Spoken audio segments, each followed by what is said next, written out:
স্থানীয় সরকার নির্বাচন যথাসময়ে অনুষ্ঠিত হবে বলে জানিয়েছেন স্থানীয় সরকার, পল্লী উন্নয়ন ও সমবায় মন্ত্রী মির্জা ফখরুল ইসলাম আলমগীর।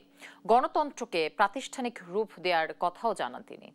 শুক্রবার দুপুরে ঠাকুরগাঁও শহরের হাজীপাড়া হাফেজিয়া মাদ্রাসার নতুন ভবনের উদ্বোধন শেষে এ কথা বলেন তিনি। এ সময় সাংবাদিকরা জুলাই আন্দোলনে পুলিশ হত্যার বিচারের বিষয়ে জানতে চাইলে মির্জা ফখরুল বলেন, প্রয়োজনে তদন্ত সাপেক্ষে ব্যবস্থা নেওয়া হবে।